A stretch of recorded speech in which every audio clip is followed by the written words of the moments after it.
Before we get started on the Dharma talk, please join me in invoking Buddha's name 3 times. Namo Shakyamuni Buddha Namo Shakyamuni Buddha Namo Shakyamuni Buddha.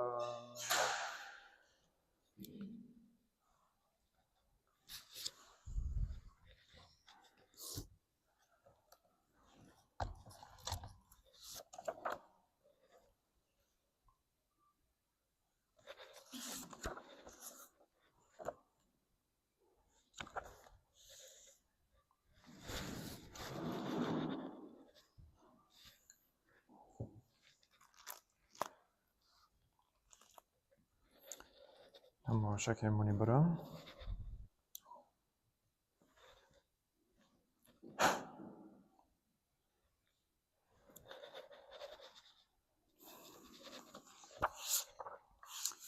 We are continuing on the Noble Eightfold Path. We've covered the first 2 subdivisions of the Eightfold Path. So the Eightfold Path, as we've mentioned, is grouped into 3 different categories, into wisdom, morality, and meditation, or concentration.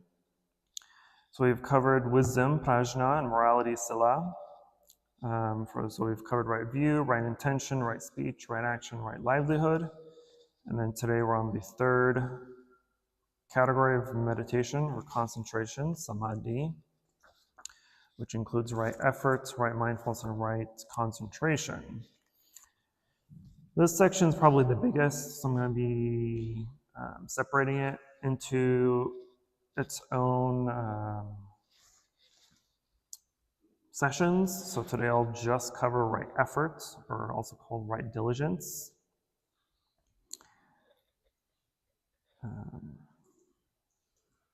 In Sanskrit, samyak pradhana. So anyway, so right effort is a big topic in our practice, even bigger in this factor of the Eightfold Path. So right effort or diligence here is the kind of energy that helps us realize the Noble Eightfold Path. So this is the power, the energy that's behind our practice, behind our motivation to want to practice, to want to learn, to want to realize the path.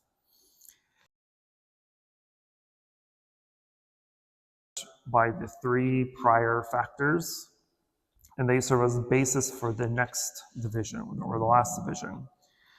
And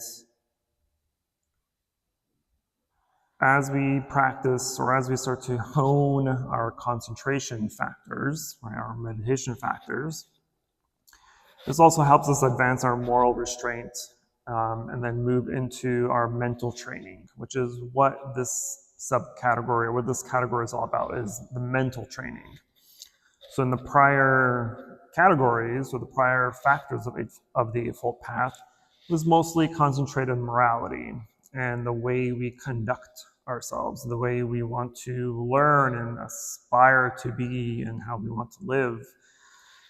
And so it's more of the external factors in our practice that we've concentrated on. And so now we kind of come a little bit more internally. And in the whole kind of goal of this concentration is sustained concentration, which in itself requires the support of our wisdom, of the insight that we attain through our practice. And of course, as we know, wisdom is a primary tool for our liberation, for our enlightenment. But it can only happen once the mind is kind of collected and calm and at ease. That's when true wisdom arises. So the factor of our concentration, of course, needs the help of right mindfulness and effort. And right effort provides the energy demanded by the task. And right mindfulness provides the steadiness, or the steadying point for our awareness. And so energy, vidya, is the mental factor behind right efforts, and it can appear in either wholesome or unwholesome forms. It's the same factor, the same energy that fuels our desires, our aggressions, our violence, and our ambitions on one side of it, right? But on the other side is the more positive side, which energizes our generosity, our discipline, and our kindness and concentration. And so this exertion involves the right effort and a wholesome form of energy, but it's also something a little bit more specific. It's the energy in wholesome states of consciousness that's directed to our own liberation from suffering. So for the wholesome energy part to become a contributor to the path, it has to be guided by right view and right intention. And it works together with the other path factors, of course, right? Because all the Eightfold Path is something that works in unison, right? It's not something that we practice or we try to perfect one at a time, which you can do, but in the end, it's all supposed to work together, right? We're supposed to have all the right factors all at once, working together in unison. And so as we know, the Buddha has said over and over again that, and has stressed the need for effort, diligence, exertion, and unflagging perseverance. Because this is the only way that we're going to be able to liberate ourselves. And so the starting point, we all have at the beginning the defiled mind, right? It's afflicted and deluded. And so the goal is to liberate the mind, to purify the mind, and illuminate it by attaining wisdom. And so what comes in between is the kind of the unremitting effort to transform the defiled mind into a liberated mind. And so the work of self-cultivation is not that easy, as we know, but there's no one who can essentially do it for us, right? This is something that we have to do on our own. The Buddha provides us the path and provides us the way to escape our suffering, to liberate our minds. But it's going to be our own effort that's going to actually put that into true realization. And just like with the other factors, right effort also has 4 characteristics that we call the fourfold right efforts, or the 4 great endeavors. And it's to prevent the rising of unarisen, unwholesome states, to abandon unwholesome states that have already arisen, to arouse wholesome states that have not yet arisen, and to maintain and perfect the wholesome states that have already arisen. So the unwholesome states are the defilements and the thoughts, emotions, and intentions that's derived from them. So whether it's breaking into action, whether it's doing any actionable things, or it's remaining kind of confined in the mind, right? Whether you do it physically or mentally, can also be considered unwholesome states of mind. The wholesome states of mind that are untainted by defilements, especially those that are conducive to our liberation. So the wholesome state kind of requires that the defilements that's lying dormant in the mind be prevented from erupting and causing any additional defilements, any additional unwholesome thoughts, speech, and actions. And the wholesome side of that requires that the undeveloped liberating factors first be brought into being, then continuously being developed to a point of kind of a full maturity state of wholesomeness. So that first characteristic, to prevent the arising of unarisen wholesome states, the Buddha says, herein the disciple rouses his will to avoid the arising of evil, of unwholesome states that have not yet arisen. And he makes effort, stirs up his energy, exerts his mind, and strives. So the first side of right effort aims at overcoming unwholesome states, right? The states of mind that are tainted by our defilements. And so since they kind of impede and block our concentration, the defilements are usually presented in the formula of the 5 hindrances, right, which is sensual desire, ill will, sloth and torpor, restlessness, and doubt. Those are the 5 hindrances.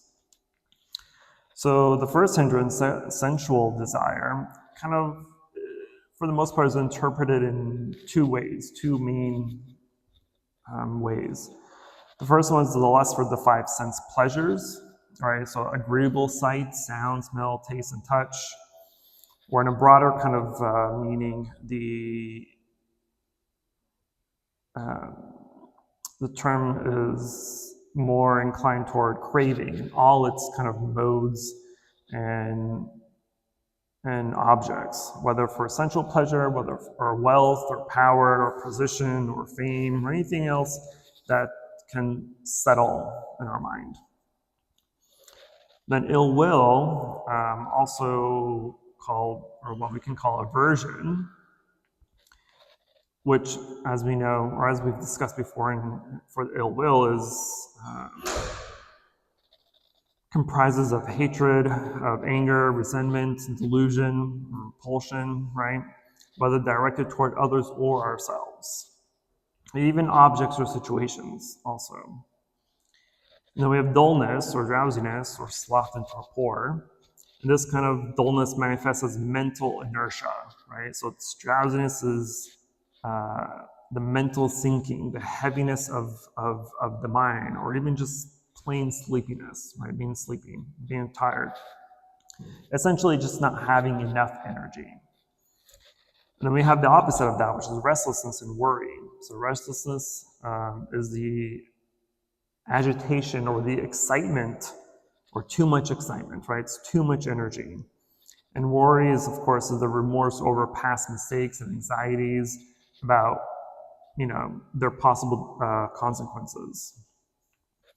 The fifth and last is doubt. And here it signifies the kind of chronic indecisiveness and lack of resolution. Maybe down in our practice, or even in the Buddha, in his teachings, right? And his path that he gave us. So the first effort is to be made is regarding the hindrances, right? The effort to prevent the unarisen hindrances from arising. And we also can call this the endeavor to restrain, which is essentially just the effort to hold the 5 hindrances in check, right? To prevent them from arising during our meditation. Because the hindrances are more or less attributed to our meditation practice. This is where the hindrances kind of show up in its most powerful form is during meditation, right? But the hindrances can come up pretty much in our everyday lives, but they're very prominent as we meditate. And so as we meditate, we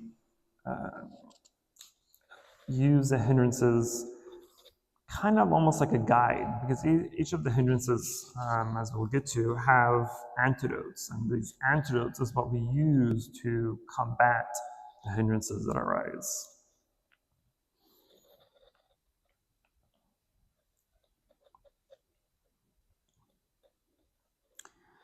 So generally speaking, what sparks the hindrances into kind of its arising or its activity, right, where it becomes active, is the input that's afforded by the sense experience.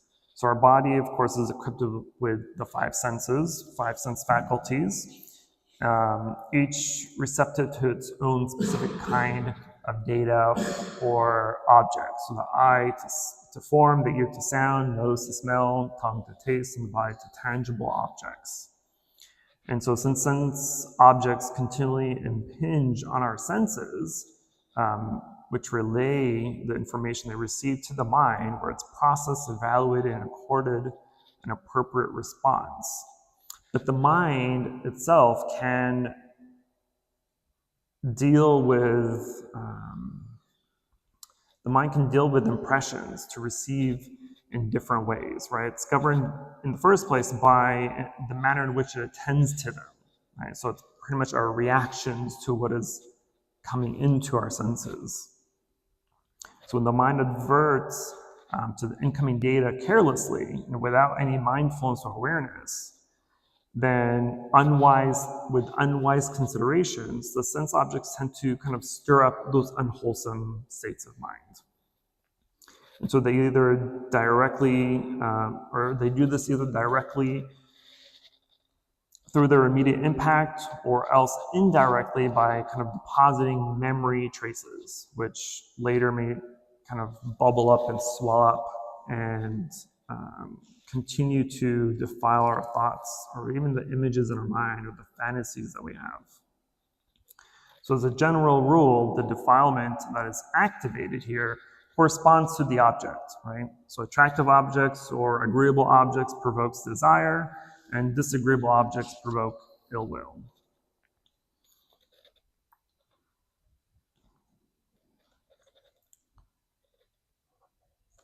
So since the uncontrolled response to the sensory input that we have that will kind of stimulate the defilements that have not yet arisen, what's needed then is to prevent them from arising, right? Which is control over the senses. And the Buddha teaches as the discipline for keeping the hindrances in check, an exercise called the restraint of the senses. And so the Buddha says, when he perceives a form with the eye, a sound with the ear, a smell with the nose, a taste with the tongue, an impression with the body, or an object with the mind, he apprehends neither the sign nor the particulars, and he strives to ward off that through which evil and unwholesome states, greed and sorrow, would arise if he remained with unguarded senses, and he watches over his senses, restrains his senses. So the restraint of senses here doesn't mean the denial of our senses, right? It's retreating into a complete withdrawal from, it's not about denying the senses, right? Or kind of having this complete withdrawal from the sensory world, because obviously that's impossible, right? It's impossible, right? We can't not sense things. So that's not the actual problem, right? The real problem for the defilements that lie in the minds, not in the sense objects or the organs, right? The key to sense control is indicated by the phrase, not apprehending the sign or the particulars. So the sign here, nimitta, is the object's general appearance as we see it, right? Which, again, depending if it's agreeable or non-agreeable, right? If it's agreeable, then it provokes desire. If it's not agreeable, then it provokes ill will. And the particulars here are the less conspicuous features, right? It's the little details in the objects. So if sense control is lacking, the mind then kind of roams around recklessly over those sense fields and not really paying attention to the mindfulness, or in this case, the unmindfulness. So first it grasps the sign, right, which sets the defilements into motion. Then it explores the particulars, the details, which permits them to multiply and thrive, right? The same way that we've discussed before in meditation, when we're meditating, right, when we're trying to concentrate on the object of meditation, which in most cases is the breath, right? That's the breath in this case. The breath is your object of meditation, right? Let's say someone opens a door, right? The door is the particulars in this case, right? It's the direct sense that is happening. In this case, it's sound. But then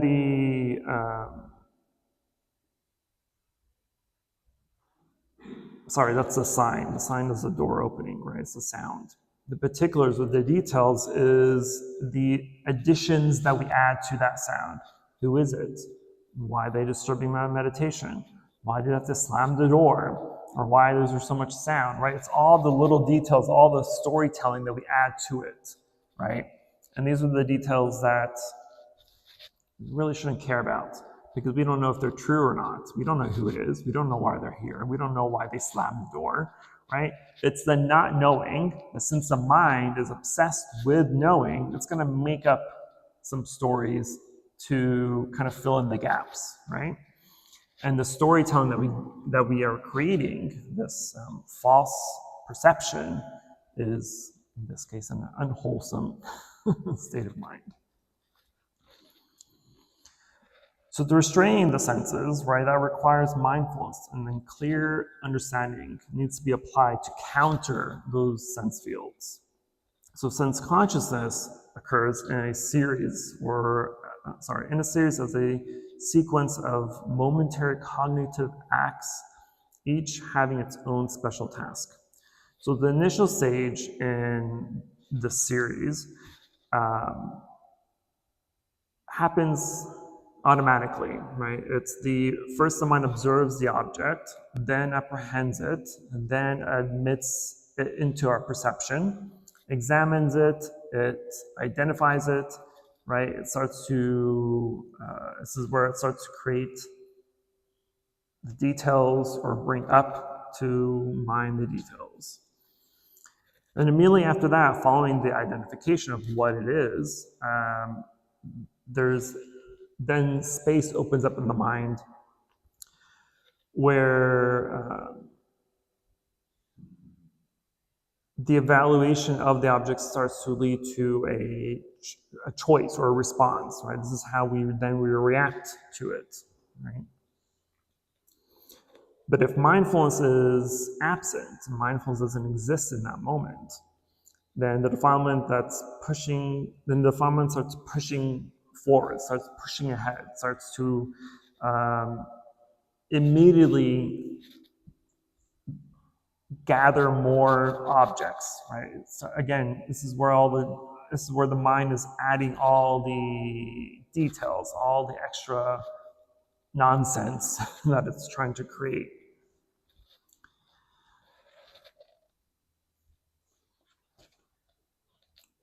So if, for instance, if the object on account of greed, right, we will become fascinated by an agreeable object.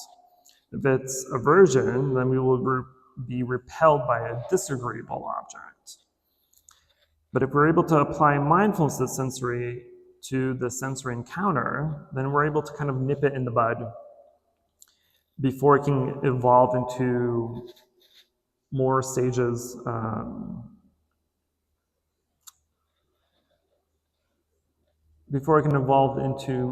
that will touch the dormant unwholesomeness in the mind, right? Because we all have the dormant wholesome and unwholesome seeds in our mind, in our field of consciousness, right? So where we're planting the seeds of wholesome things or unwholesome things. And it's in this field or this area of our mind where we're adding the details, we're adding all the little nonsense, is where we're watering the unwholesome seeds. And if we're left unchecked, if our mindfulness is left unchecked, then we won't even notice that we're watering the unwholesome seeds, right? We're kind of just going with the flow sometimes, or just letting things be. But it's that letting things be without mindfulness that's going to cause those unwholesome seeds to actually grow. The second characteristic, which is to abandon the arising of unwholesome states. And the Buddha says, herein the disciple rouses his will to overcome the evil, unwholesome states that have already arisen, and he makes effort, stirs up his energy, and exerts his mind and strives. So despite the effort at the sense control, the defilements may still surface, right?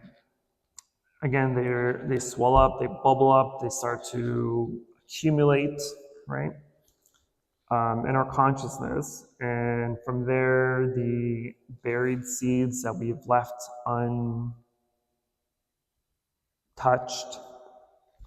the thoughts and emotions, the unwholesome seeds and thoughts and emotions starts to emerge. When this happens, a new kind of effort is needed. And the effort to abandon arisen unwholesome states is called the endeavor to abandon. And the Buddha says, he does not retain any thought of sensual lust, ill will, or harmfulness, or any other evil and unwholesome states that may have arisen. He abandons them, dispels them, destroys them, causes them to disappear. So just like a good doctor that will prescribe you different medicines for different ailments, right? The Buddha had different antidotes for the different hindrances. And then there's I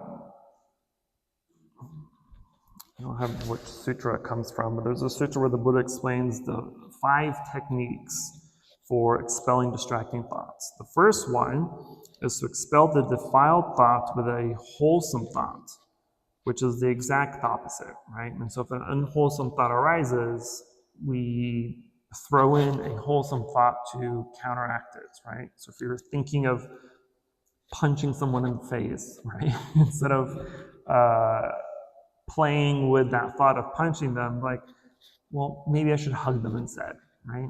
Or whatever. So it's really just switching things out, switching things around from unwholesomeness to something wholesome. So that's the remedy for defiled thoughts and unwholesome thoughts. Then for desire, the kind of general remedy that the Buddha gives us is the meditation on impermanence, right? Which kind of knocks away the underlying desire for clinging to things.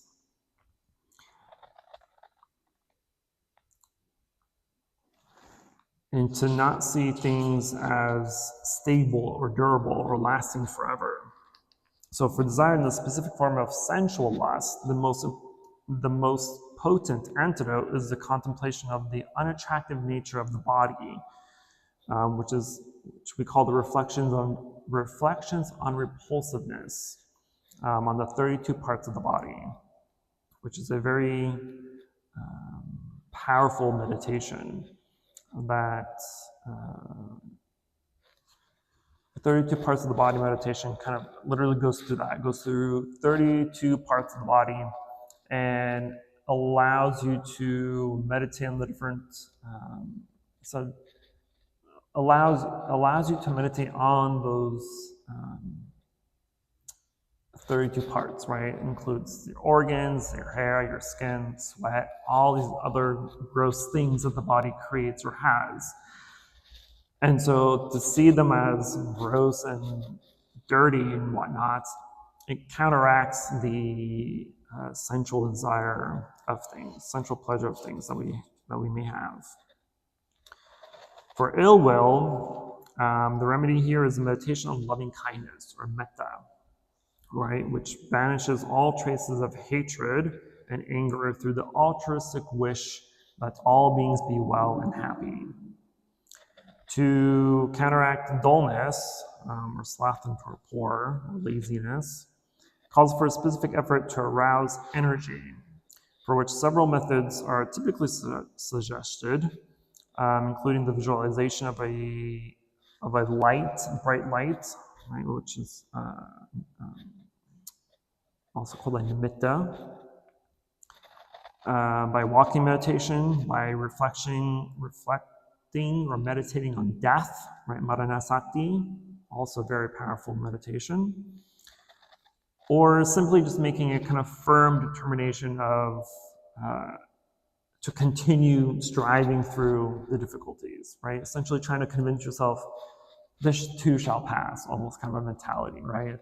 The practice is difficult, obviously. It's not easy to attain enlightenment, but at least trying to convince ourselves to push forward, right, kind of helps us get past that hump of discouragement or laziness that we may have, right? Because there will come a time where you're just going to feel very lazy or very discouraged in your practice and not really wanting to do much. This is an excellent time to remind yourself as to why we're practicing, why we're doing the things we're doing, why we're studying the things we're studying, why we're reading the things we're reading. It's because we do want to develop and advance ourselves, right? And the only way to do that is to actually do the work. And then for restlessness and worry,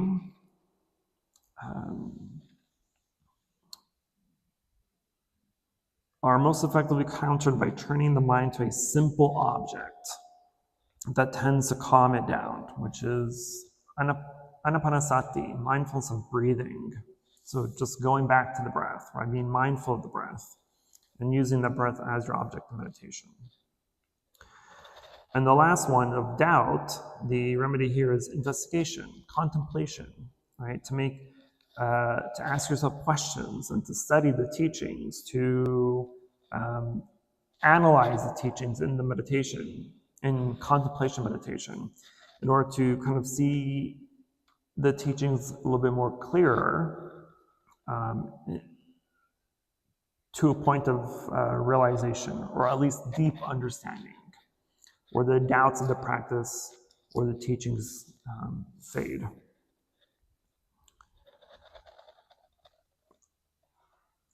So that's the first of the 5 methods expelling our hindrance, right? But we've kind of, so the 5 hindrances are 1, right? And the second method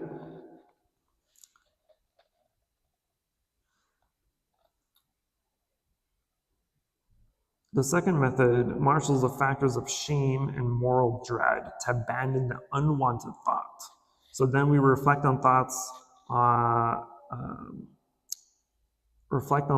are vile or ignoble or considered undesirable, right? So the consequences to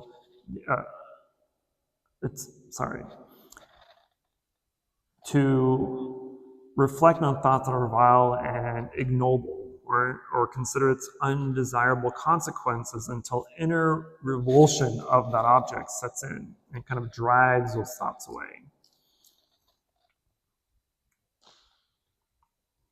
The third method involves a deliberate diversion of attention. So when an unwholesome thought arises and yells to be noticed, right, and tries to get your attention, instead of indulging in it, we simply just shut it out by redirecting our attention to something else. So unlike the switcheroo we're doing with turning an unwholesome thought to a wholesome thought, here it's just simply ignoring the unwholesomeness and just paying attention to something else, right? If you're walking down somewhere and you see someone yelling or someone fighting or whatever it is, something that's undesirable, unbeneficial, instead of acting or reacting toward it with the questioning, the additions of what, who, why, and when, all the nonsense that the mind's trying to create, simply just divert your attention to something else. Oh, look, a beautiful tree, or look at the flowers, there's a bird, there's a plane, no, it's Superman, whatever it is, right? So it's just redirecting your attention onto something else. The fourth method uses the kind of opposite approach. So instead of turning away from the unwanted thought, we instead confront it directly as an object, and we scrutinize it, we investigate it, we analyze it, and we kind of investigate its actual true source, right? Its core reason. The fifth method, which I don't necessarily agree with, but it's also used as a very last resort, which unfortunately is suppression. And if you've been to any of my meditation classes, you'll hear me say suppression is one of the worst things you can do. But it at least starts to restrain the unwholesome thoughts with the power of our own will, right? So we are forcibly, to a point, suppressing it, not forever, but at least during a time where our mind isn't fully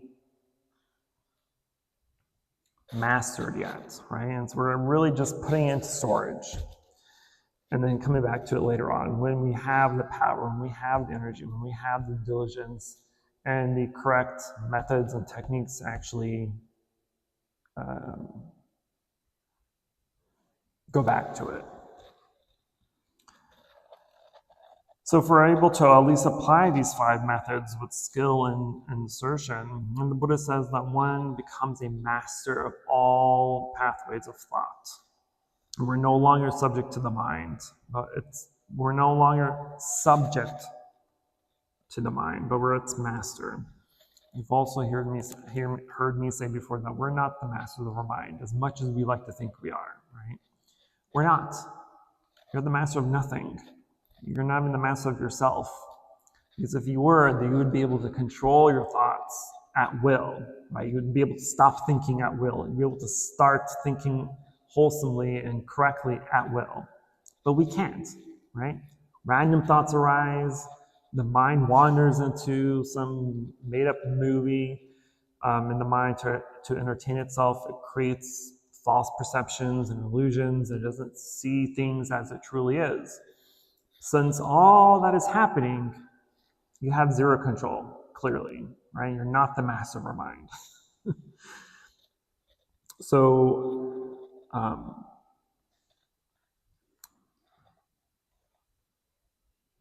as we start to actually master the mind, right, even when unwholesome thoughts arise occasionally, right, we're able to dispel them immediately. We're able to recognize them and see them as quickly as possible, right?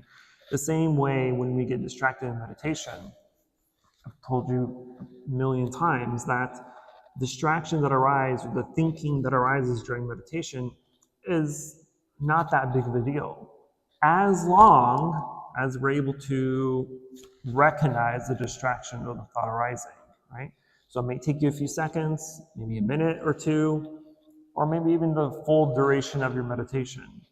But as long as we're able to catch and recognize that a thought or distraction has arisen, then that's exactly what you're supposed to do, is to catch that slip in concentration. So the same way of the hindrances arise, or any other unwholesome thoughts that arise, as long as you've recognized it, as long as you're able to see it when it's happening, then you've done your part, right? You're one step closer to actually controlling the mind versus being its subject. The third characteristic is to arouse unarisen wholesome states. And the Buddha here says, herein the disciples rouses his will to arouse wholesome states that have not yet arisen, and he makes effort, stirs up his energy, exerts his mind, and strives. So simultaneously with the removal of defilements, right, effort also imposes a task of cultivating wholesome states of the mind. And this involves 2 divisions: the arousing of wholesome states not yet arisen, and the development of wholesome states already arisen.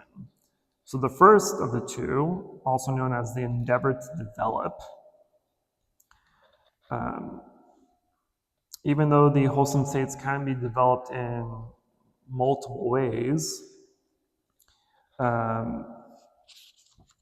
like in meditation or contemplation, using the 4 foundations of mindfulness or the Eightfold Path, etc., right, and different other topics and practices, the Buddha lays special stress on a specific teaching called the 7 factors of enlightenment, which is in mindfulness investigation of Dharma, energy or effort, joy or rapture, tranquility, concentration, and equanimity.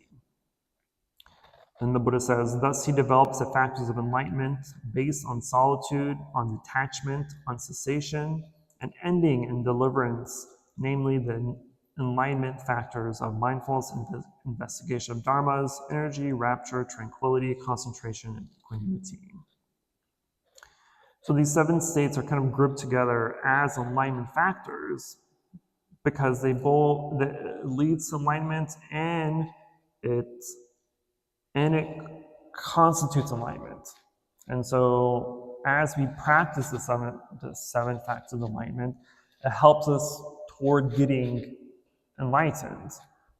But also an enlightened being, enlightened person has all these factors perfected, right? And so they work in both ways. They work toward helping you get there, and then they help you stay there, essentially.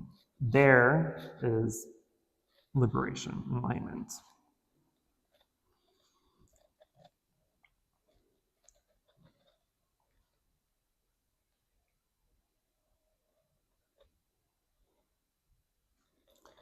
And just like the Eightfold Path, the 7 factors of enlightenment also work together in unison, right? And so as we start to develop our practice, we may concentrate on one at a time or a few at a time, but once we've perfected them and realize enlightenment, then they all work together. And they all work together in unison, just like we want to work in unison with the Eightfold Path. And so kind of just going over the 7 factors really quick. The first one, of course, is mindfulness. And mindfulness here helps us clear the ground for insight into the nature of reality, into the nature of how things actually are. And helping us stay in the present moment. The second factor of investigation helps us to step in to search out the characteristics and conditions and consequences. So where mindfulness is basically receptive, right? It's passive, almost. The investigation is more active, right? Because it allows us to probe whatever we're contemplating, helps us analyze it and really dissect that phenomena that will help us uncover their fundamental core or structure. The third factor of energy or effort develops in 3 stages. The first one is inceptive energy, which shakes off our lethargy and arouses initial enthusiasm. And as our practice starts to advance, energy gathers that momentum and enters the second stage of perseverance. And then lastly, once our energy starts to peak and reaches the third stage of invincibility, where it derives contemplation forward, leading to or leaving the hindrances powerless. And we're able to stop the hindrances from ever arising. Then we have, as our energy or effort increases, then rapture or joy, piti, starts to develop, right? And this is a pleasurable interest in our object of meditation. Because rapture or joy, piti, in our meditation builds up, right? And it becomes, or can become, very intense, very overwhelming, and actually, unfortunately, has a side effect of creating restlessness. And so if we haven't yet really perfected or developed enough the antidote to our hindrances, this is going to intensify the hindrance of restlessness. But it is, even though it's a positive mind state or state, right? Because this is rapturous, this is the intensity of a good feeling in the body, right? We've spoken about this as also as a jhana factor, right? One of the 5 factors that helps us develop deep meditative consciousness or awareness called the jhanas.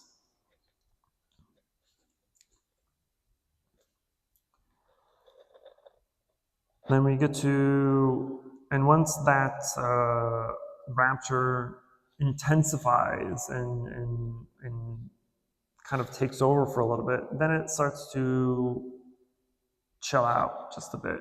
It starts to lessen its intensity.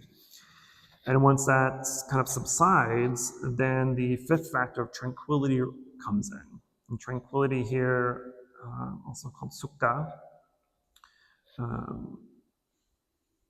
shifts is also one of the 5 jhana factors, shifts from that kind of bodily, intense, pleasurable feeling to a intense, joyful feeling in the mind. So now the body is completely at ease, completely feeling pleasurable, feeling joy in the body. Now the mind also feels that same joy, but in the mind.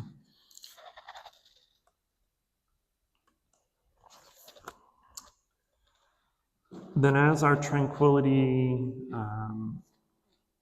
intensifies and also becomes subdued, concentration or one-pointed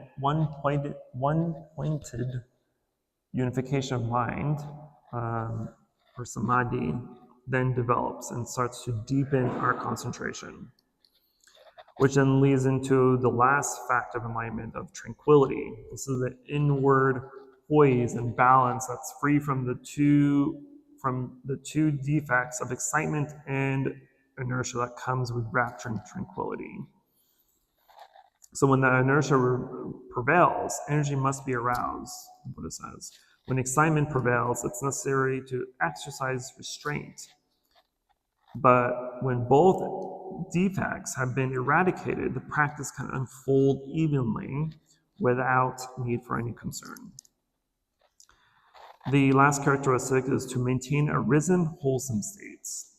And the Buddha says, herein the disciple rouses his will to maintain wholesome things that have already arisen, and not to allow them to disappear, but to bring them to growth, to maturity, and to the full perfection of development. And he makes effort, stirs up his energy, exerts his mind, and strives. Here, the last of the 4 efforts aims at maintaining the arisen, wholesome factors and bring them to maturity. And this is called the endeavor to maintain. So it's explained as the effort to keep firmly in the mind a favorable object of concentration that has arisen. So the work of guarding the object causes the 7 factors of enlightenment to gain that stability and gradually increase in strength until they start to issue that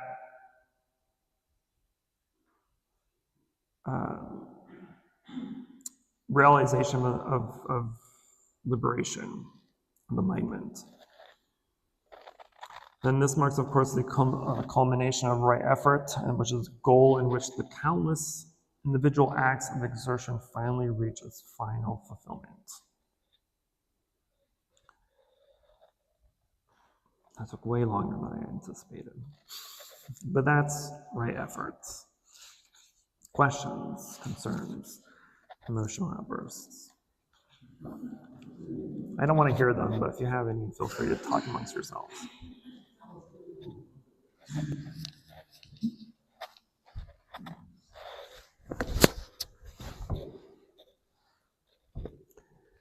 This one has a lot of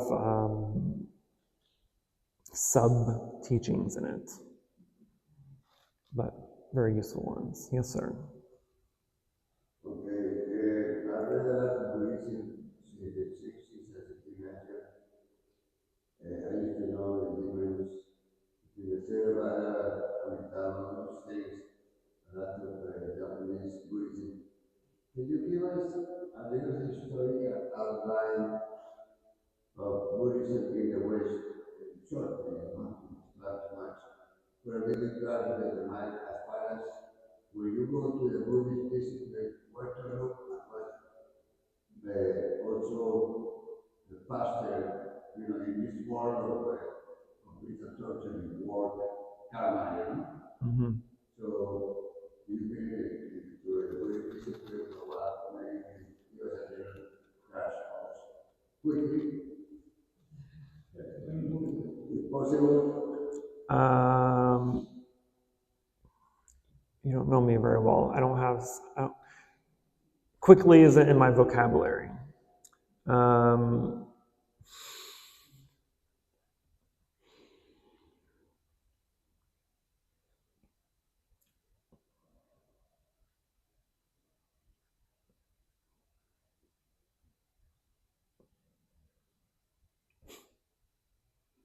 Wow, for once I'm lost for words.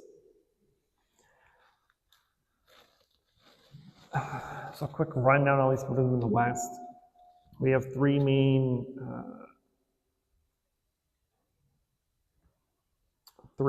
traditions, which is also the three main traditions of Buddhism, right? Of Theravada, Mahayana, and Vajrayana. Vajrayana is Tibetan Buddhism, but the most, which is very minimal in the West. Actually, it's not a very prominent tradition. So the other prominent traditions is either the Thai forest tradition of Theravada, which is quite prominent in the States, at least. Usually the temples will be Thai or Burmese or Sri Lankan. Then you have Mahayana, which is a very expansive tradition. So you'll have, I think the majority of Mahayana traditions in the West is Zen. Zen and Pure Land. The Pure Land tradition is also very prominent. Our tradition here at the temple is called Tian Tai, which is a combination of both Zen and Pure Land Buddhism. So it doesn't specify, or it doesn't, what's the word I'm looking for? It doesn't focus on one or the other individually. Because Zen, as we know, is very meditative intensive, and so it's more meditation, less chanting. Pure Land is the exact opposite. It's more chanting, very little meditation. So our tradition, Tian Tai, combines both. So it's equal amounts of chanting, equal amounts of meditation, because we believe that chanting is also a form of meditation, right? Because when you're chanting, you should be focusing on the words that you're chanting, right? Those words start to become your objects of meditation. You're really trying to not necessarily contemplate what you're chanting, but at least pay attention enough that you can somewhat recall what you just chanted for later on, and you can use that as your object of meditation. So when you do contemplation meditation, you can go back to what you've chanted and use that as contemplation.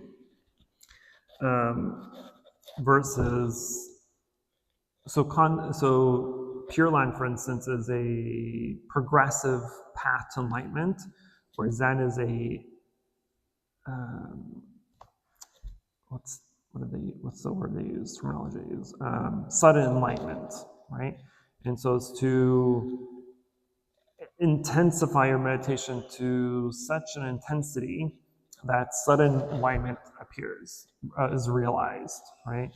Whereas most all other Mahayana traditions is about the progressive progress of meditation. So you become enlightened in stages versus all at once. Because happening all at once is pretty difficult, right? It's a very rare occurrence that someone is enlightened suddenly. Most enlightened beings, at least from historical biographies that we have all progressed in stages, right? So all the Buddha's main disciples, right, his 10 highest, most senior disciples, were all progressively enlightened, right? They didn't all become arhats all at once. They progressed through Sarotipathanas, through then Anagamin, then Sakadagamin, then arhats, right? Through the 4 stages of enlightenment. And so that's the most prominent practice in the West. All right, I can say so much, I'm going to stop right there. Hopefully that answers your question. Yes, sir.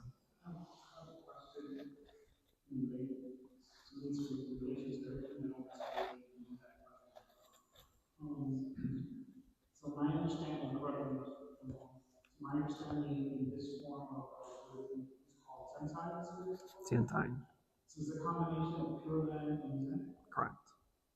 So can that be kind of, that sounds very attractive. Very what? So very attractive.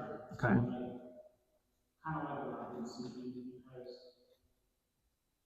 the path of the Bodhisattva to kind of put your own enlightenment on pause a little bit to help cease the suffering for all of animals, all of beings, all of people, right? But at the same time, that can be a lot of self-sacrificing, and you kind of neglect yourself.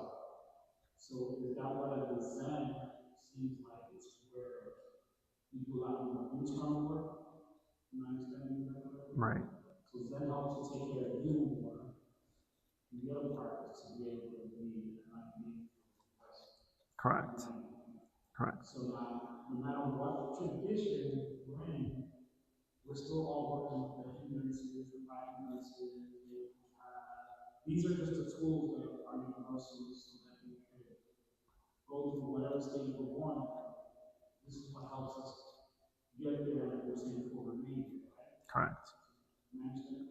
Correct. The one thing I kind of want to quickly touch base on is the path of the Bodhisattva. Yes, we put our own enlightenment on pause. However, a true Bodhisattva is still enlightened, right? Because we have initially from the Theravada perspective,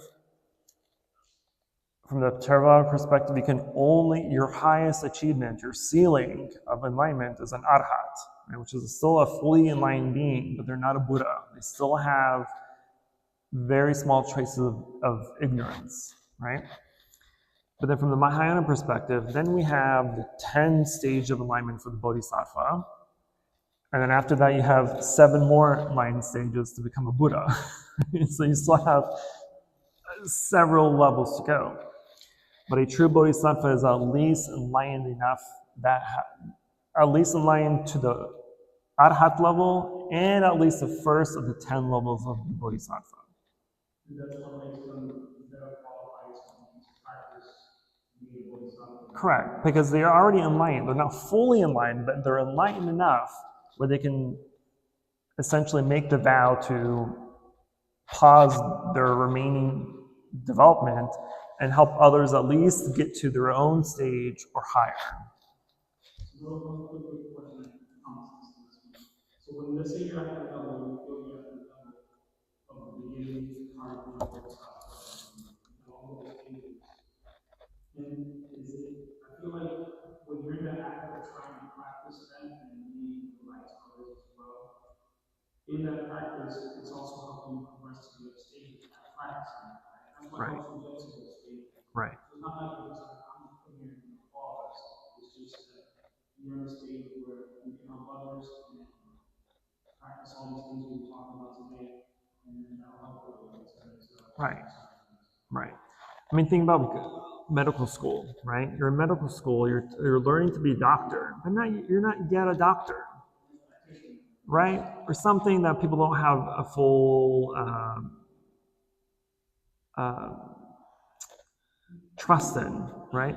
It's only when you're a fully legal graduated doctor that people can say, all right, I can come to you for actual medical advice, right?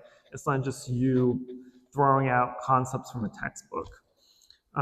So just think of being in the stage of the Bodhisattva, there's no legality to it, but just think of it as now have the legal confirmed pretty much, right? Like you're legal enough to do it. Yes, Leon.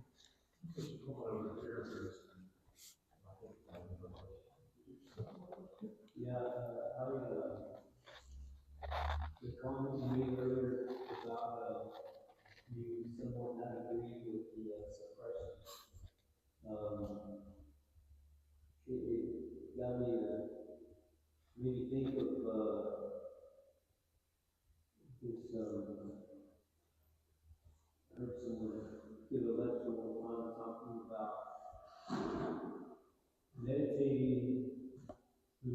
when you're having that agitation, and I'm thinking when you said the suppression part that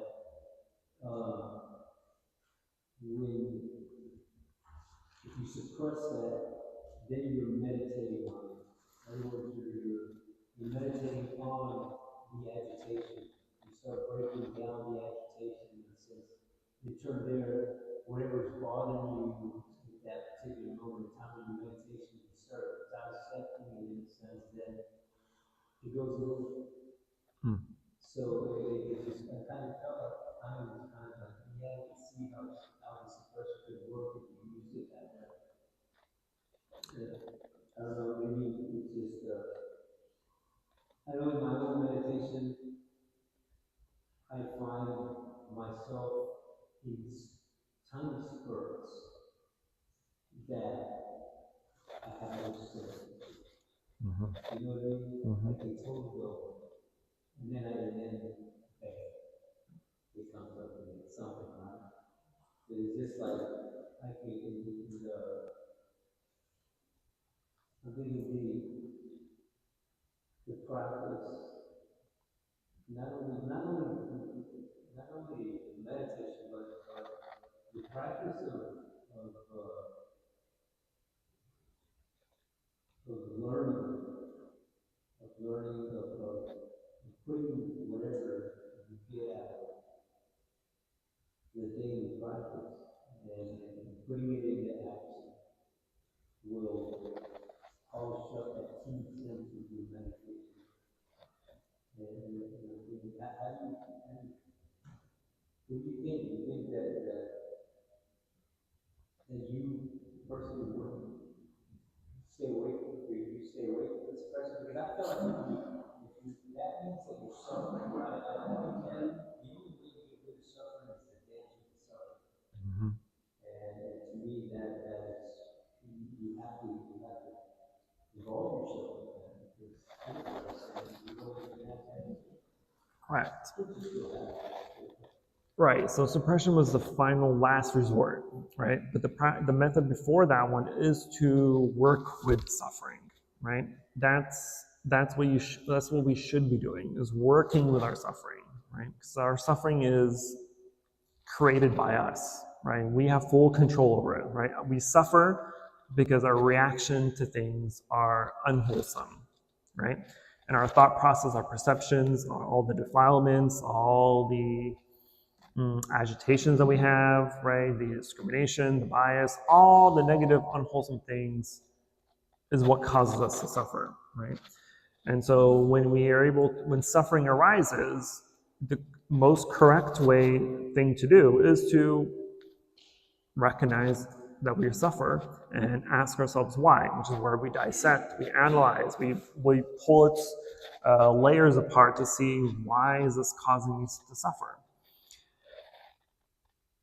The reason why suppression is on this list is because suffering isn't uniform, right? We may both be suffering from depression, but your depression can be way worse than mine, right? And so you trying to work with that depression is unattainable at the moment, right?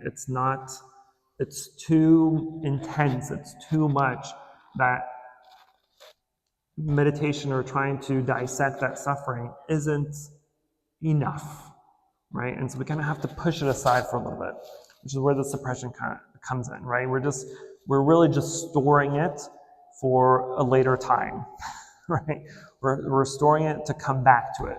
It's not suppression in the sense where we suppress it and let it stay there forever. No, we're just putting it away for now until we have the energy, we have the mindset to actually go back and take it out of its box and then work with it, right? So it's not a version. We're not have a version of what we're just saying. I gotta pause this for 1 minute. Right. Right. I like the way you said that, because it reminds me of when you said that energy. It's that stored energy, that potential energy that you store, and eventually the more you get that energy that's stored like that potential lineage from their churches connected to the energy back, Right. which is the way it works up, right? Which I love that. It's really good analogy. Yes, sir. Analogy with like an island. And so if you compare the mind, our mind is like atom of iron, you have the realms operate around you, and if you leave it outside the atmosphere, it has the iron, rust, and all those things.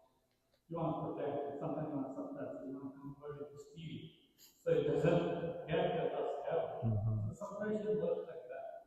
When you don't let those rust, those valence orbits has the oxidation and all the defilements of those habitations, you just get it off by suppression or by protecting. You bring the metal inside, protect it, and bring the iron somewhere like don't let it leave outside, get it rusted. That's how our mind is. It's like iron or something. Exactly. Yeah, that's a really good example.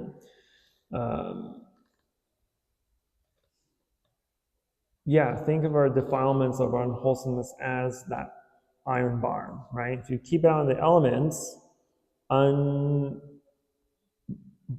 by the act of maintaining it or cleaning it, right? It's gonna weather and rust. And once it's rusted, then it's a little bit more difficult to use. It's a little bit more difficult to clean. It's a little bit more difficult to maintain, right? Because it's rusted. So we have to put in more effort into clearing the rust, right? In order to use it versus if we used it when we first got it, or we had it, or we maintained it, right? So our meditation practice is almost exactly the same, right? If you don't practice consistently, right, your mind starts to rust. And if you stop meditating for a week, 2 weeks, a month, trying to go back to your meditation of sitting for 30 minutes, 60 minutes, it's going to become a little bit more difficult, right?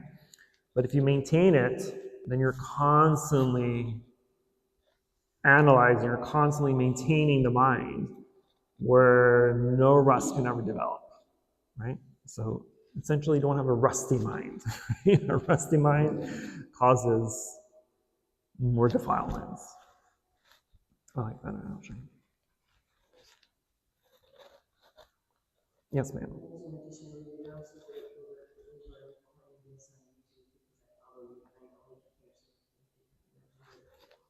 Thank you for joining. One more question we have time for. Small question. Yes, ma'am. Do you think that our intuition is influenced by false perceptions? Is our intuition fueled by false perceptions? Influence. Intuition. You're saying that the way you see things is based off of perception, but the person is not like an inner feeling of that type of perception and influence that. I don't think I have a true dharmic answer for you, but what I would say is our intuition is usually fueled by our past experiences, right? And your expertise in something or a lack of, right? And so if you're really good at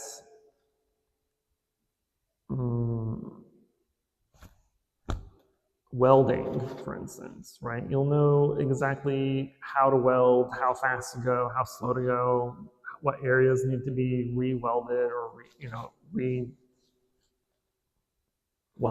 I don't know what the term is. But if you're someone new or has no experience, then you're a little bit more cautious about how fast to go, how much you use, where to go, what to mold, what to weld. And so it's almost like a gut feeling, right? That's what really intuition is, just like gut feeling, knowing what you should do or what you can do. So that comes with experience. That's essentially that comes down, would fall under the hindrance category of doubt, right?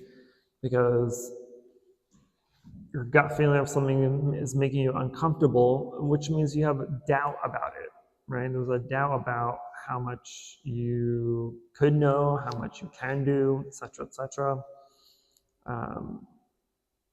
But just like the same way we combat doubt is through the realization of our experiences, right?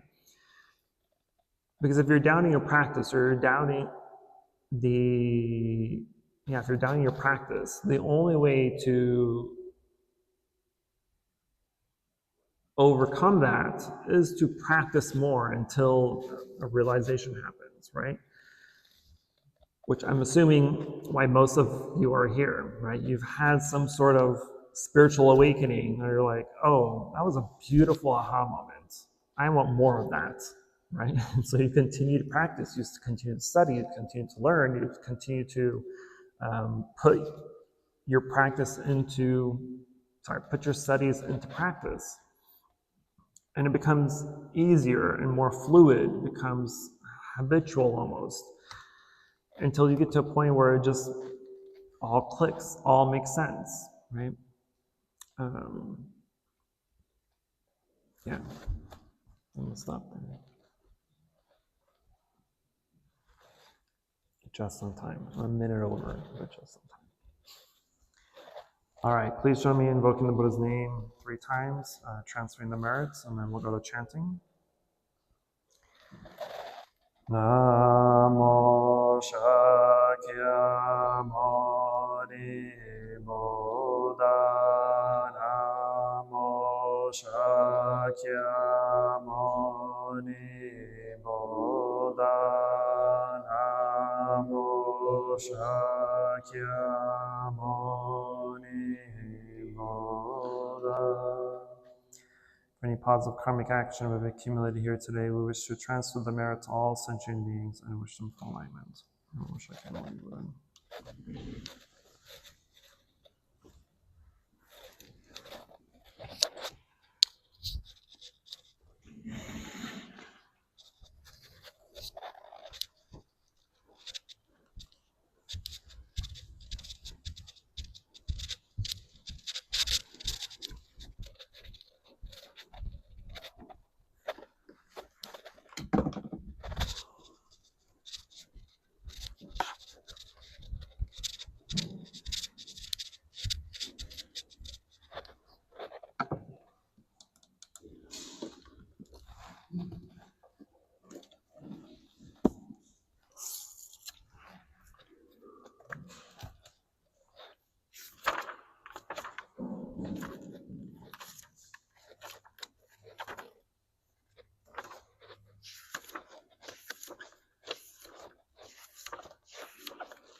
Incense in the censer now is burning, all the Dharma realm in every place, auspicious clouds appearing, our sincere intention thus fulfilling,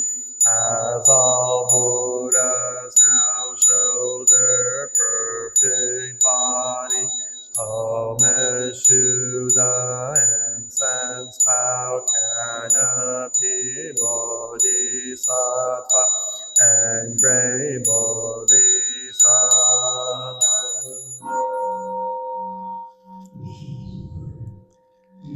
Gratitude we offer this incense to all Buddhas and Bodhisattvas throughout space and time. May it be fragrant as earth herself reflects our careful efforts, our wholehearted mindfulness, and the fruit of understanding slowly ripening. May we and all beings be companions of Buddhas and Bodhisattvas. May we awaken from forgetfulness and realize our true home.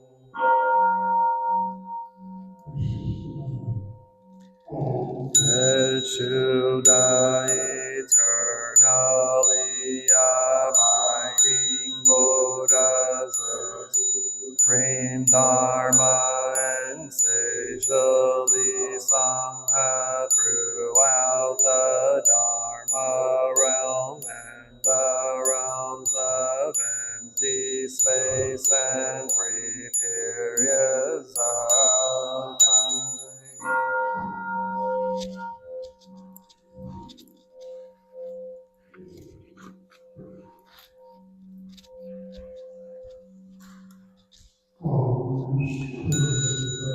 Fundamental teacher Shakyamuni Buddha Maitreya, honored future Buddha Manjushri, great wisdom Bodhisattva, universal grace, the Bodhisattva, all Dharma guarding Deva Bodhisattvas, and the glorious mountain assembly of Buddhas and Bodhisattvas.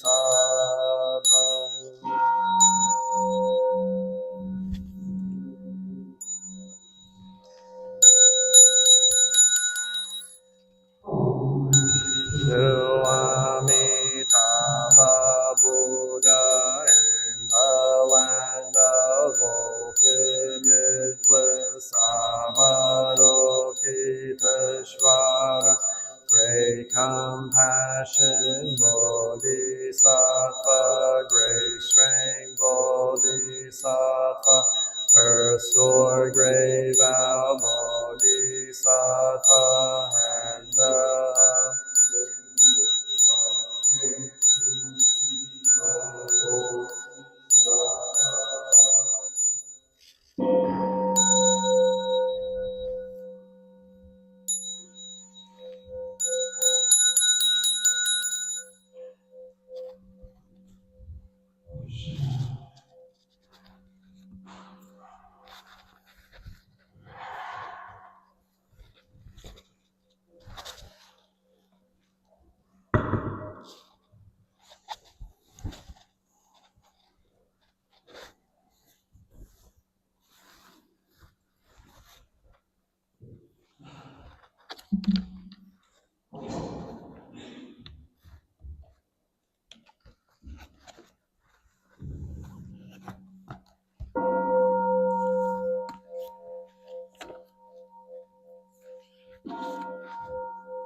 unsurpassed, profound, and wonderful Dharma is difficult to encounter in hundreds of millions of eons. Now see it, hear it, receive it, uphold it, and I vow to fathom the Tathagata's true meaning. Namo Shakyamuni Buddha, Namo Shakyamuni Buddha, Namo Shakyamuni Buddha.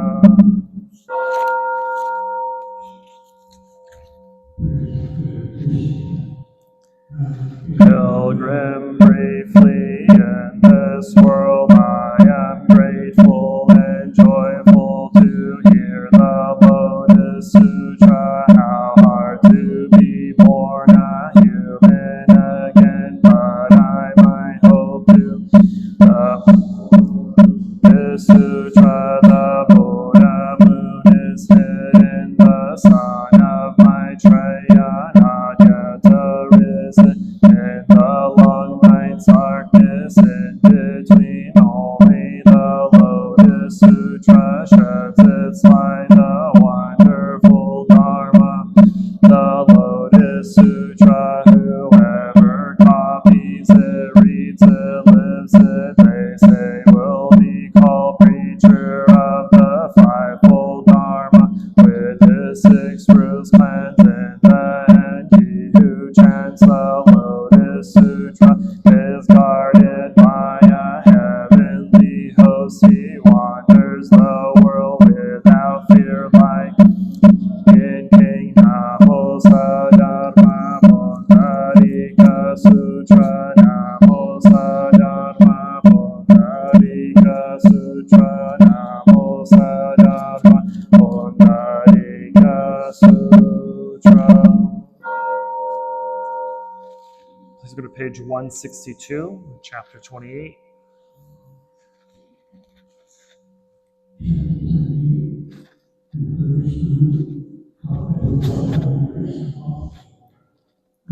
That time Bodhisattva, universal, worthy fame for his freely exercised transcendental powers, dignity, and virtue, in company with great bodhisattvas in immeasurable, boundless, indescribable numbers, arrived. These the lands that he passed through, one and all quaked and trembled. Jeweled lotus flowers rained down in immeasurable hundreds, thousands and thousands, millions of different kinds of music played in a dish.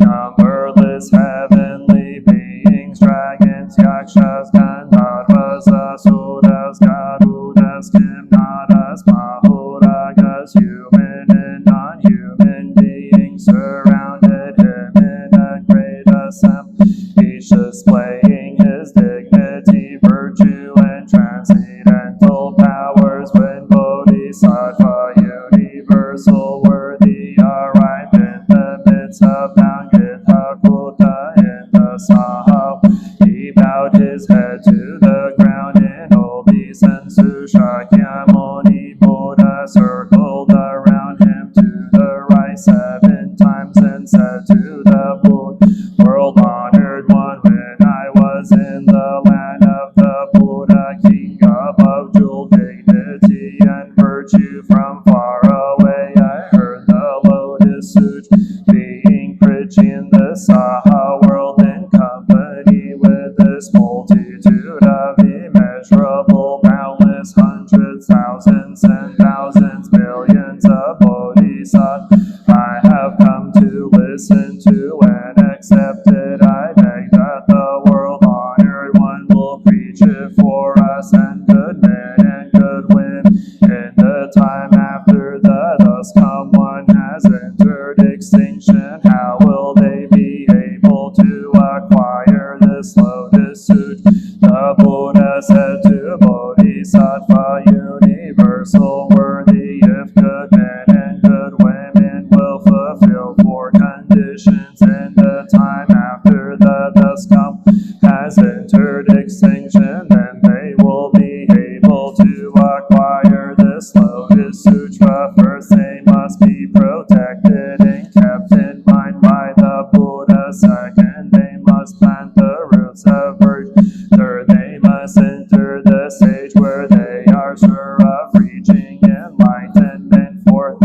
must conceive a determination to save all living beings. If good men and good women fulfill these four conditions, and after that thus come one has entered extinction, they will be certain to acquire this sutra at the time Bodhisattva universal worthy said to the Buddha, world honored one is and corrupt age of the last 500-year period. If there is someone who accepts and upholds this sutra, I will guard and protect him, free him from decline and harm, see that he attains peace and tranquility, and make certain that no one can spy out and take advantage of his shortcomings. No devil, devil's son, devil's daughter, devil's mate, or one possessed by the devil, no yaksha, rakshasa, kildamba, pishaka, kitaya, putana, vidada, or other beings that torments humans will be able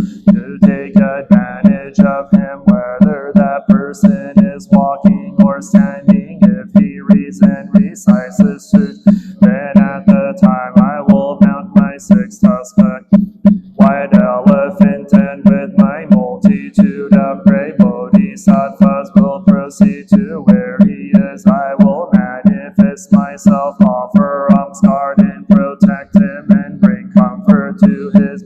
I will do this because I too want to offer alms to the Lotus Sutra. If when that person is seated he ponders this sutra, at the time too I will mount my nightly white elephant and manifest myself in his presence. If that person should forget a single phrase or verse of the Lotus Sutra, I will prompt him and join him in reading and reciting, so that he will gain understanding. At the time the person who accepts, upholds, reads and recites the Lotus Sutra will be able to see my body, will be filled with great joy, and will apply himself with greater diligence than ever, because he will immediately acquire samadhis and dharanis. These are called the repetition dharani, the 100,000, 10,000, million repetition dharani,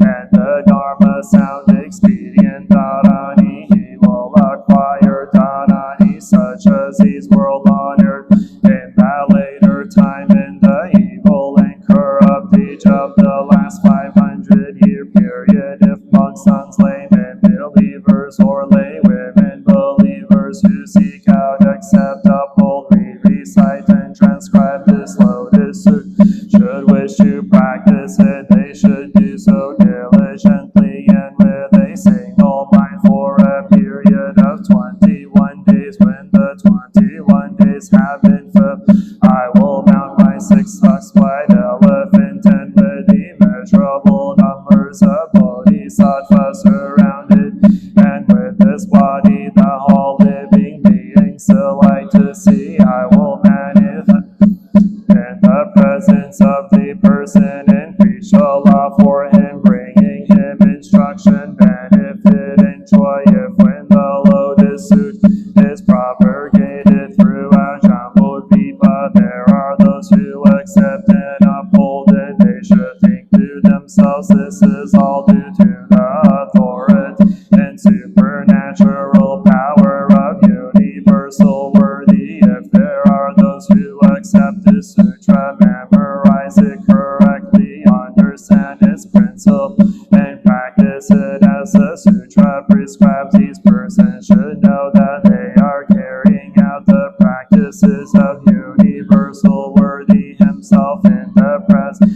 Immeasurable, boundless members of the Buddhas, they will have planted good roots deep in the ground, and the hands of the thus come ones will pat them on the head. If they do no more than copy the sutra, when their lives come to an end, they will be reborn in the triumphant heaven. At the time 84,000 heavenly beings performing all kinds of music will come to greet them. Such persons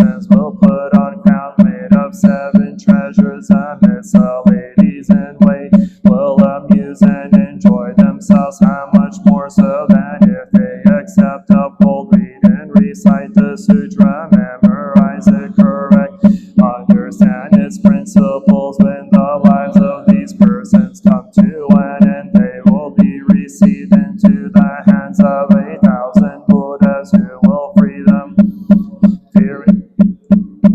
into the evil paths of existence. Immediately they will proceed to the Tushita heaven, to the place of Bodhisattva Maitreya. Bodhisattva Maitreya possesses the 32 feet and is surrounded by a multitude of great bodhisattvas. He has hundreds, thousands, and thousands, millions of heavenly attendants, and these persons will be reborn in their midst. Such will be the benefits and advantages they enjoy thereupon. Persons of wisdom should single-mindedly copy the sutra themselves or cause others to copy it. Should accept a bold lead and recite, memorize it correctly, and practice it as the sutra prescribes. World-honored, now therefore employ my transcendental powers to guard and protect this sutra. And after the thus come one had entered extinction, I will cause it to be widely propagated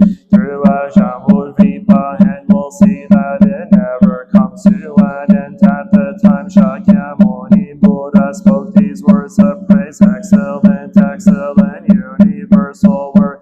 You are able to guard and assist this sutra and cause many living beings to gain peace and happiness and advantages. You have acquired inconceivable benefits and performed great pity and compassion since long ages. In the past you have shown desire for Anuttara Samyak Sambodhi and have taken a vow to use your transcendental powers to guard and protect this sutra. And I will employ my transcendental powers to guard and protect those who can accept and uphold the name of Bodhisattva.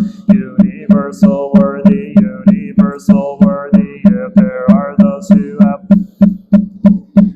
cite this Lotus Sutra, memorize it correctly, practice and transcribe it, you should know that such persons have seen Shakyamuni Buddha. It is as though they heard this sutra from the Buddha's mouth. You should know that such persons have Shakyamuni Buddha. You should know that the Buddha has praised such persons as excellent,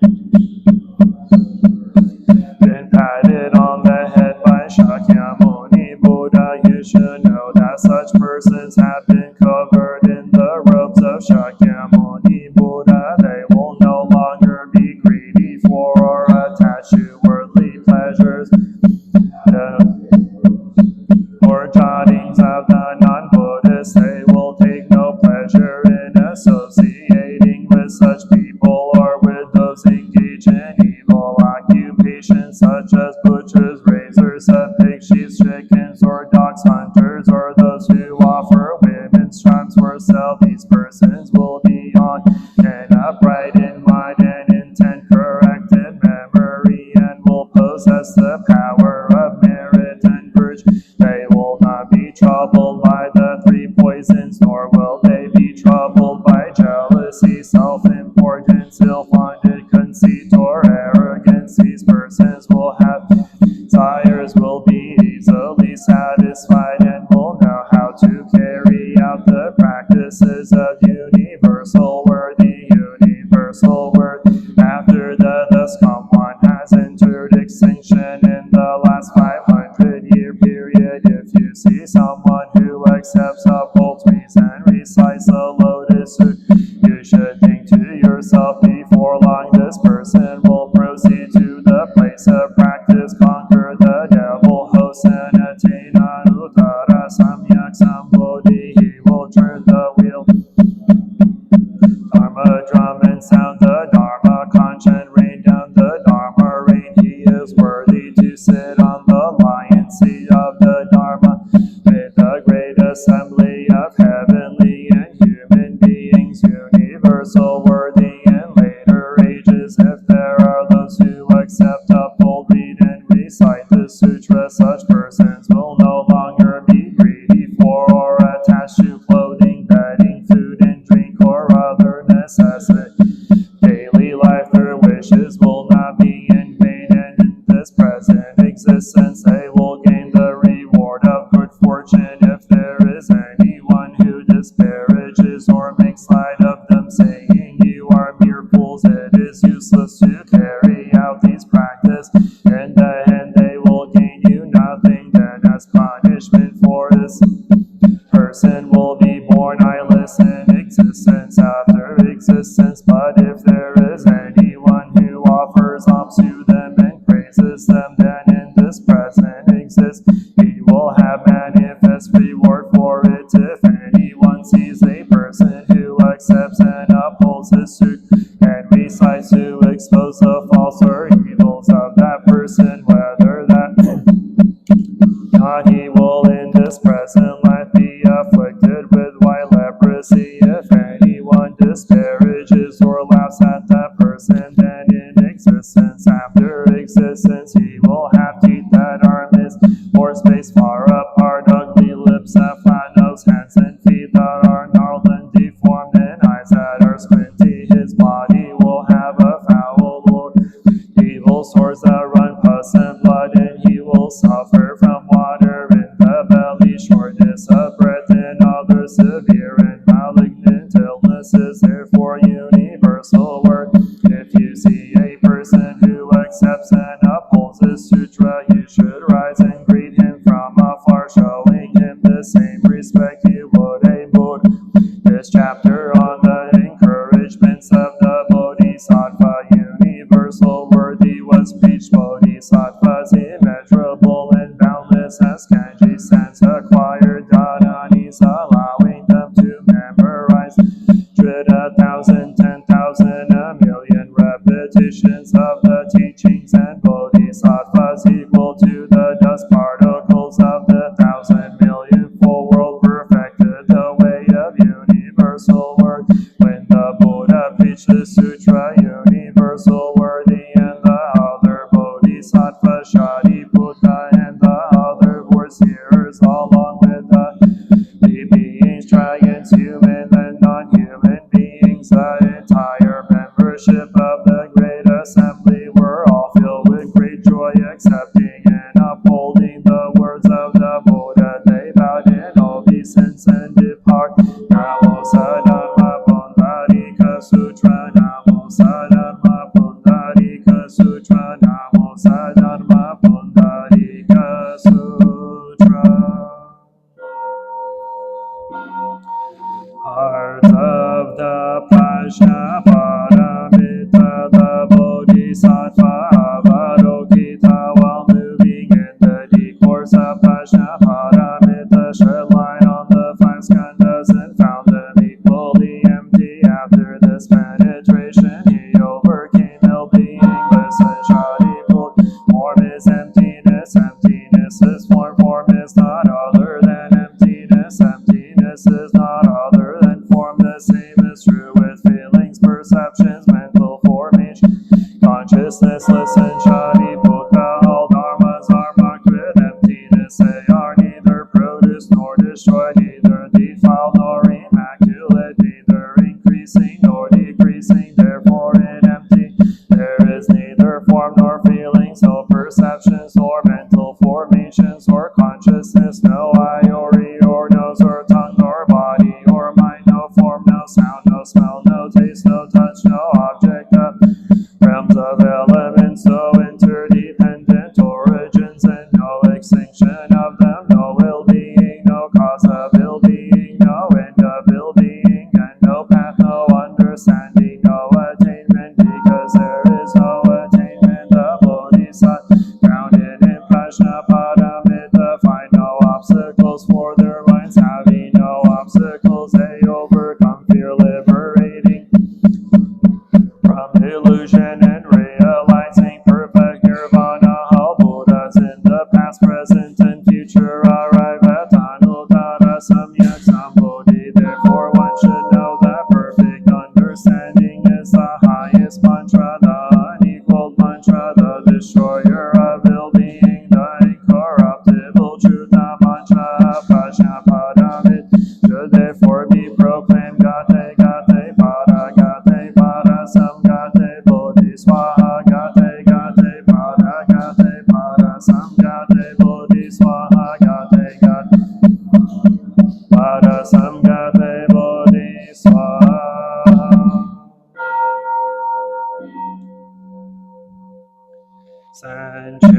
Sentient beings are limitless. I vow to liberate them. Afflictions are endless. I vow to eradicate them. Teachings are infinite. I vow to learn them. Buddhahood is supreme. I vow to attain it. I vow that from now until the end of my life and in all future lives until I Anuttara Samyak Sambodhi, that I will help all sentient beings in all realms of existence and their suffer.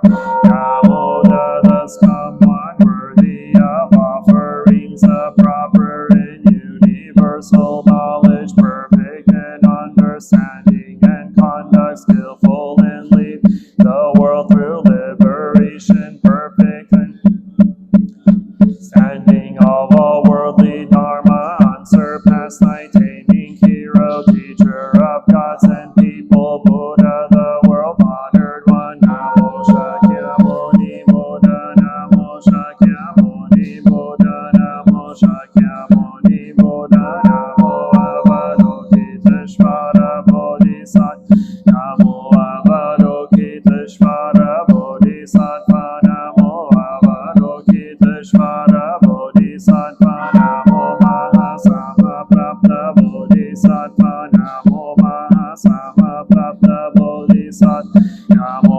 Mahasamaprapta Bodhisattva, Namo Shetigarva Bodhisattva, Namo Shetigarva Bodhisattva, Namo Shetigarva Bodhisattva, Namo Manjushri Bodhisattva, Namo Manjushri Bodhisattva, Namo Manjushri Bodhisattva, Namo Samantabhadra Sattva, Namo Samantabhadra Bodhisattva, Namo Samantabhadra Bodhisattva, Namo Maitreya Bodhisattva, Namo Maitreya Bodhisattva, Namo Maitreya Bodhisattva, Namo Great Pure Sea like Bodhisattvas, Namo Great Pure Sea like Bodhisattvas, Namo Great Pure Sea like Bodhisattvas, Namo Deva guarding Bodhisattvas, Namo Deva guarding Bodhisattvas, Namo Deva guarding Bodhisattvas.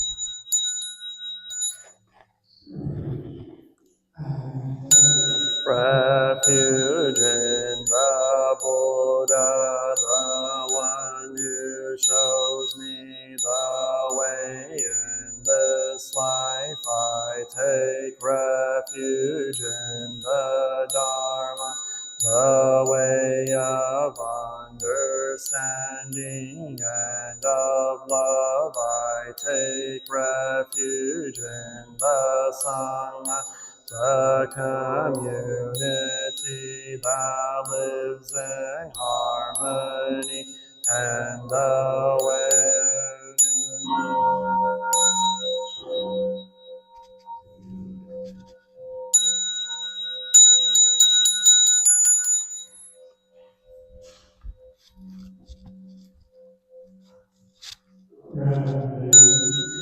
The refuge of Buddha, I clearly see the path of light and beauty in the world, dwelling in the refuge of Dharma. I learn to open many doors on the path of transformation, dwelling in the refuge of Sangha, shining light that supports me, keeping my practice free of obstruction.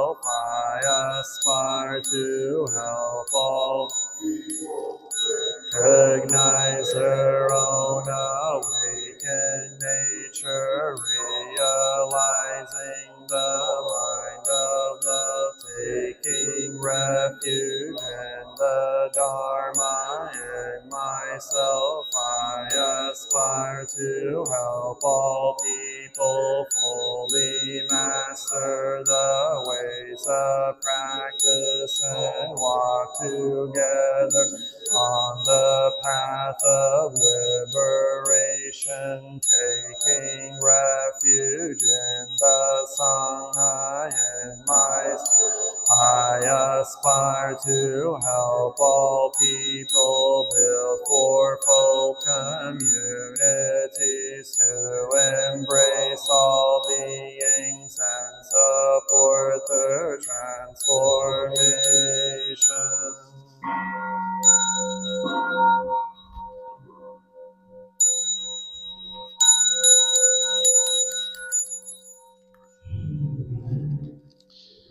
Citing the sutras, practicing the way of awareness gives rise to benefits without limits. We vow to share the fruits with all beings.